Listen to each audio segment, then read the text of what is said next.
together stronger. Di sana ya selain kayak KKN pada umumnya ya, hal yang mungkin kultur shock dulu ya.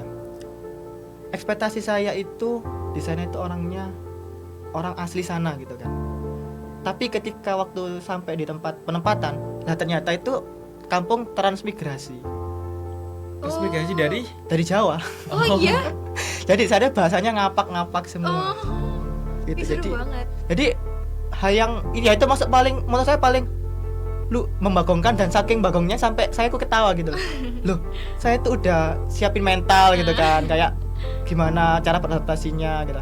Lah kok di sana ketemu mbah-mbah yang bicaranya ngapak gitu kan saya ketawa kali gitu. Jadi oh ternyata ini kampung transmigrasi gitu.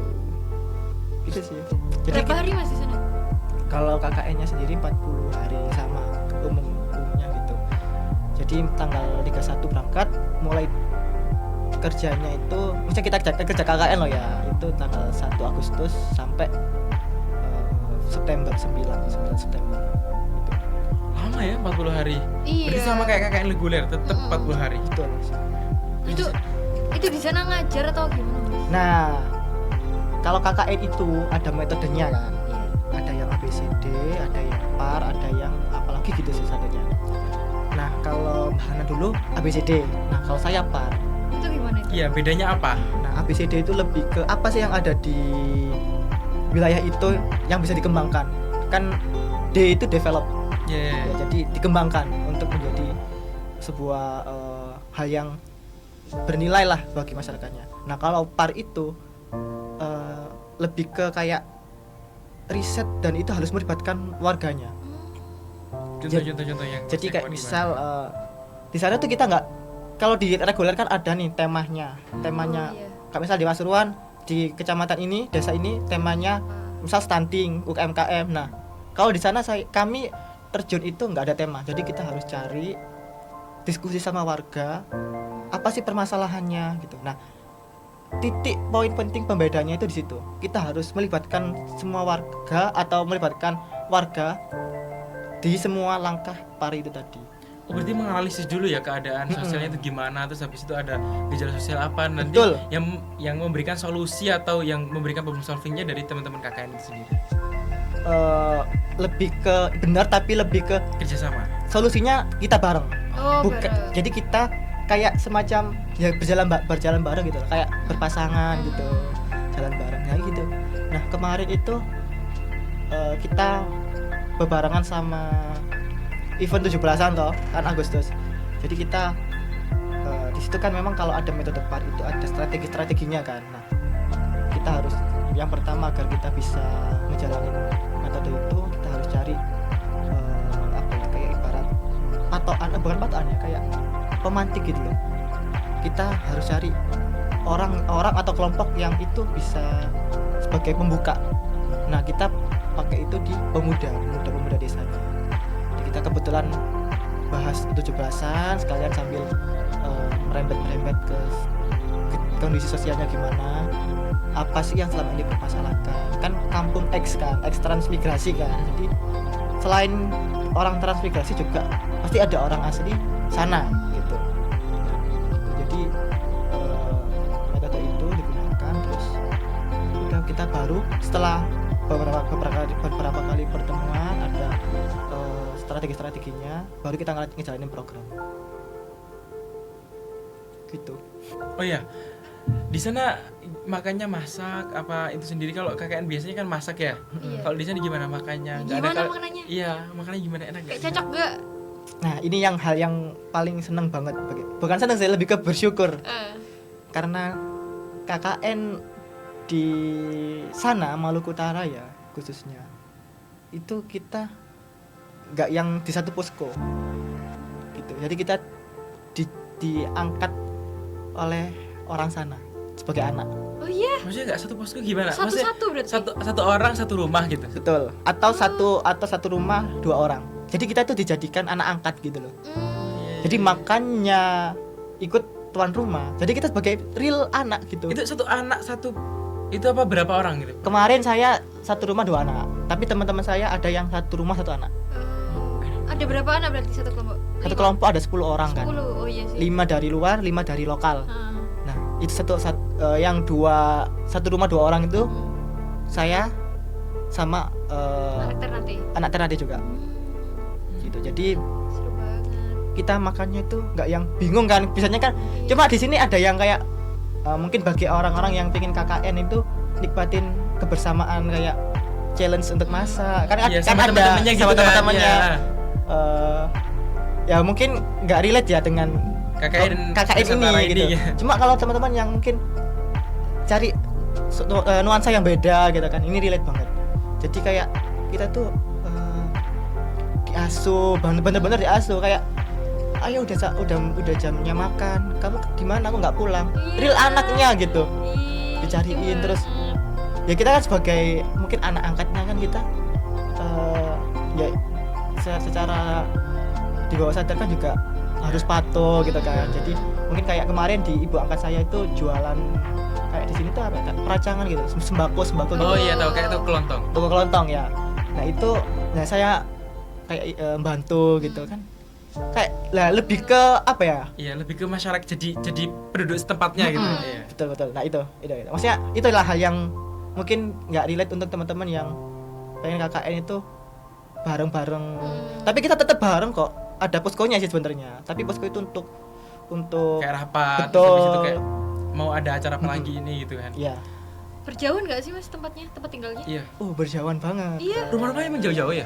Karena rumah-rumahnya itu bukan jauh-jauh ya, lebih tepatnya ke kan transmigrasi itu kan dulu itu ketika mungkin sampai sekarang ya, ketika kalian pengen transmigrasi, kalian dikasih bekalnya itu tanah 2 hektar. Wih, Tanah itu per milik sendiri. perorangan atau per kakak. Iya. Nah, itu tanah 2 hektar itu dibagi jadi 3, tanah karangan sama lahan basah. Jadi kalian mungkin tani atau ladang atau ngapain. Nah, itu totalnya 2 hektar. Gitu. Nah, saking besarnya, nah rumahnya itu jadi berjarak. Kan batas tanahnya Iya, jauh-jauh kan. Iya, gitu. Jadi berjarak. Terus di sana kan gimana tuh kayak transportasinya kan pasti nggak bawa motor nggak bawa gitu kan? Nah, itu. Ayo. Itu yang challenge juga. Itu kayak bagi saya, seru banget gitu loh. Iya apa itu? Lah ya, kita ke Malaysia aja males jalan kayak gitu. Maksudnya di sini kan kayak di sana tapi di sana pasti kalian bakal feel-nya beda. Mungkin kalau di Malaysia kayak juga mungkin masih ada itu nggak sih? Malaysia yang kota juga kan kalian kemarin. Oh enggak, pelosok. Pelosok. Nah, kalau di sini kan mungkin kalau jalan kan males karena panas. Iya. Di sana justru pengen jalan karena ya panas juga tapi karena enak jalan tuh nggak sing semacet. Lingkungannya tuh bening, kayak nyaman gitu. Jadi memang jalan kaki. 2 minggu pertama itu jalan kaki saya. Tapi ketika ada pinjaman dari sepupunya ibu angkat saya, ya itu dipinjemin sepeda, baru pakai sepeda. Kalau nggak ada ya kita jalan. Oh, jadi per anak itu kayak contoh ya di rumah itu dipinjemin dan jadi kayak setiap anak per rumah yang lain itu belum tentu dipinjemin. Betul. Kalau ada lebih silakan dipakai, kalau nggak ada ya jalan kaki. Dan yang paling jauh kemarin itu saya sama dari posko loh ya, dari posko atau dari kantor saya satu, saya sama teman saya anak FUF, anak Wisa juga, anak Usuludin. Nah itu. Tapi kalau di sana itu bisa nggak sih kayak pakai Gojek? Oh, Nggak gitu? bisa. Tentu saja tidak. Iya Oh, nggak ada ya benar Nggak ada. Di sana aja jaringan itu harus Telkomsel. Oh iya. Transfer itu BRI aja. Lu coba BRI. Oh tapi ada ATM di sana? Ada BRI aja. Oh BRI aja. Ya. Tapi itu jauh juga dari pemukiman. Desa sebelah sih cuma ya mungkin 5 menit. Di mana dia motor? Iya. Iya, naik motor nih Iya. itu Iya. 3 kilo kayaknya itu. Iya, segituan. Kalau dari rumah lo ya. Iya. Terus ini berarti nggak ada acara-acara ngajar-ngajar ke sekolah-sekolah? Oh, pasti ada. Pasti ada. Soalnya tuntutan. Dari hasil FGD sama warga-warga itu kan kita juga disuruh diminta bantuan, bukan disuruh ya, kita ada permasalahan coba ke pendidikan juga gitu kan. Sebagaimana dalam pembangunan SDM terutama di lokasi transmigrasi itu penting juga. Jadi kami ke pendidikan untuk melihat kondisi sebenarnya. Di situ ada permasalahan tingkat literasi yang rendah, yang nggak bisa membaca, tulis gitu kan. Jadi kita di sana nyelesain itu. Bukan nyelesain sih, lebih ke Membantu untuk menangani itu. iya gitu. Kalau nyelesain kan, kalau dibilang nyelesain di sana sebenarnya belum selesai juga, tapi membantu ya. Alhamdulillah kemarin teman-teman pakai metode PJBL. Mungkin PJBL ini nggak asing di anak-anak pendidikan ya, project based learning. Itu lumayan ada peningkatan. Oh, kayak membuat karya apa gitu. Jadi misal meskipun masih SD atau SMP, di sana tuh kita mencoba untuk gimana sih caranya adik-adik ini belajar itu yang apa ya, yang seneng gitu loh. Yang Jadi kita fun. yang fun gitu. Jadi kita cari metode PJBL ini. Jadi ada project misal yang digemari adik-adik itu apa. Nah kita selubungi di situ. Kemarin bikin project apa mas? Nah kemarin itu bercerita. Oh bercerita. Iya, Bercerita bercerita. ke anak-anak SD gitu. Ya makanya metode bercerita, kasih project bercerita. Nah dari situ kan adik-adik mungkin bisa apa ya, kayak mungkin baca atau nulis atau mendengarkan gitu kan. Nah, akhirnya ketika sebelumnya dia nggak bisa, jadi bisa gitu. Jadi tahu, dia nggak tahu jadi tahu gitu. Gitu sih. Oh, terus ini tips buat teman-teman nih di sini, boleh bilang ke sini atau boleh bilang ke kita tipsnya biar bisa masuk ke KKN Nusantara. Nusantara. Tipsnya nggak ada tipsnya. Yang penting coba aja. Coba aja. Iya. Nanti kalau nggak lolos, Ya berarti Belum rezeki. bukannya yang terbaik. Loh, tapi ada KKN rasional. Oh iya sih. Itu lebih telat lagi pembukaannya. oh iya. Habis KKN Nusantara. Tapi ya sih kemarin kan kita Juni ya. Teman-teman itu berangkat Juni kan? Yang reguler Juni. Iya, Juni. Sedangkan Juni kita habis dari Malaysia itu baru dibuka pendaftarannya. Yang internasional kan? Iya, Iya. internasional. Aku sempat disuruh daftarkan saat itu kayak, tapi kita udah banyak Iya. banget terus udah nggak bisa kan. Kalau Mas Yusri ini Nusantara habis berapa? Kalau dari pandangan orang-orang ya, mungkin ekspektasinya bakal mahal banget nggak sih? Iya. Ya memang di sana harganya jauh beda ya. Jauh beda banget Oh, ya. sini. 5.000 lah, range jaraknya minimal. Oh, di Sulawesi kan? Di Maluku lah. Aku dulu di Sulawesi itu kan ke Kendari itu ya. Itu ayam 35.000. Heeh. Iya. Kayak ayam geprek gitu. Iya, ayam penyetan 35.000. Iya. Iya. Oh. Sari laut kalau di sana namanya. Sari laut. Saya juga pernah ke Kendari ya itu. Ya ada bedanya memang. Tapi kalau lebih beda lagi di apalagi tempat saya kemarin itu perjalanan dari di sana kotanya itu di Ternate kan. Perjalanan dari kota Ternate ke tempat saya itu ke kabupaten kecamatannya itu 5 sampai 6 jam. Naik turun. Itu darat, terus darat. Laut juga. Laut Oh, juga. Iya, nah itu yang seru. Iya. Maksudnya pemandangannya. Iya sih. gitu. Oke. Tapi agak bayangin sih kayak Ih, seru banget iya tiap kan? hari. Tiap hari kayak gitu.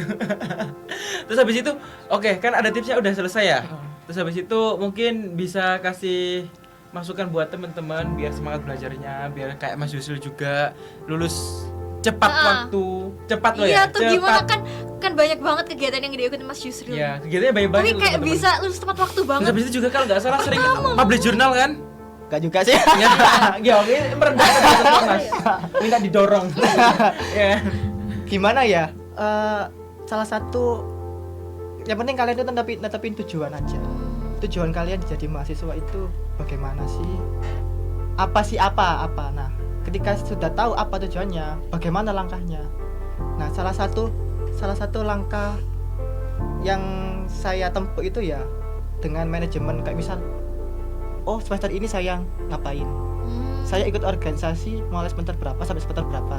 Nah itu sebenarnya sudah saya plan mulai saya maba. Ih, keren. Awal maba ngeplan, oh nanti saya aktif di organisasi semester 2 sampai mungkin semester 5. Oh ternyata ketika realitanya kan mesti beda kan, kayak plan sama. Nah itu kita penyesuaian. Oh ternyata justru semester 5 itu aktif-aktifnya. Akhirnya oh oke lah, oke, gak apa-apa. Semester 6 lanjut, plannya gini magang.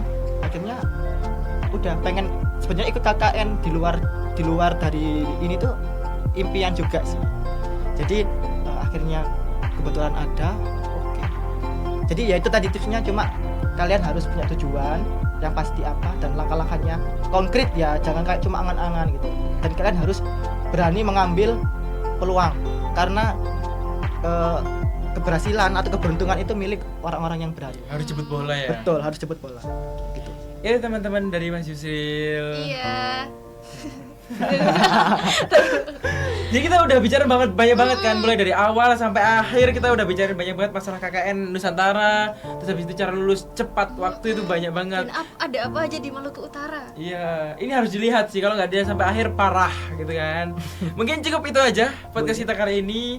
Kita akhiri dengan dadah. Kita dadah Mas. Stronger together, together stronger.